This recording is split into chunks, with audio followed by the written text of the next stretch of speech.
തൃശൂർ പൂരം വെടിക്കെട്ടിന്റെ അനിശ്ചിതത്വം നീങ്ങുന്നു. വെടിക്കെട്ട് നടത്താമെന്ന് നിയമോപദേശം ലഭിച്ചതായി മന്ത്രിമാരായ കെ രാജനും ആർ ബിന്ദുവും പറഞ്ഞു. പുതിയ കേന്ദ്ര നിയമം വെടിക്കെട്ടിന് തടസ്സമാണ്.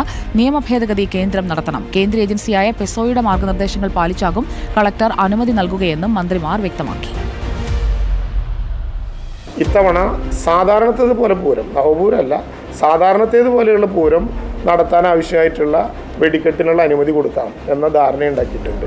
ആ ധാരണയുടെ സുരക്ഷ മുൻനിർത്തിക്കൊണ്ട് ആവശ്യമായിട്ടുള്ള നടപടികൾ ജില്ലാ കളക്ടർ നടത്തും.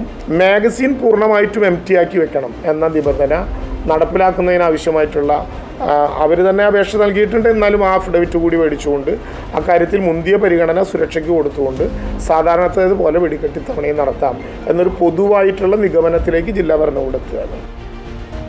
ഇത്തവണ സാധാരണത്തേതുപോലെ പൂരം, നവപൂരമല്ല, സാധാരണത്തേതുപോലെ.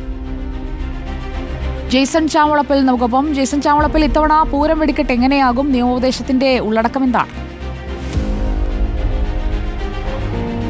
സുജിയ, അനിശ്ചിതത്വങ്ങൾ മാറിയിരിക്കുന്നു. പൂരം വെടിക്കെട്ട് നടക്കുമെന്ന് വന്നിരിക്കുന്നു. പക്ഷേ കേന്ദ്ര നിയമം തടസ്സമാണെങ്കിൽ പോലും വേലയ്ക്ക് ഈ തിരുവമ്പാടി പാറമേക്കാവ് ദേവസ്വങ്ങൾക്ക് വേലയ്ക്ക് വെടിക്കെട്ട് നടത്താൻ നൽകിയ അനുമതി തൃശ്ശൂർ പൂരം വെടിക്കെട്ടിന് ഉപയോഗിക്കാമെന്നാണ് അഡ്വക്കേറ്റ് ജനറൽ ഇപ്പോൾ നിയമോപദേശം നൽകിയിരിക്കുന്നത്. പക്ഷേ ചില നിബന്ധനകൾ ഇത് ഉണ്ട്, ഇതിനോടൊപ്പം തന്നെ വെക്കുന്നുണ്ട്.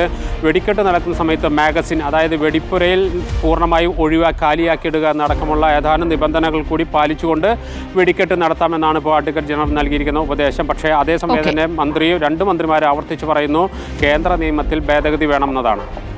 ജെയ്സൺ ചാവളപ്പിലാണ് വിവരങ്ങൾ നൽകിയത്.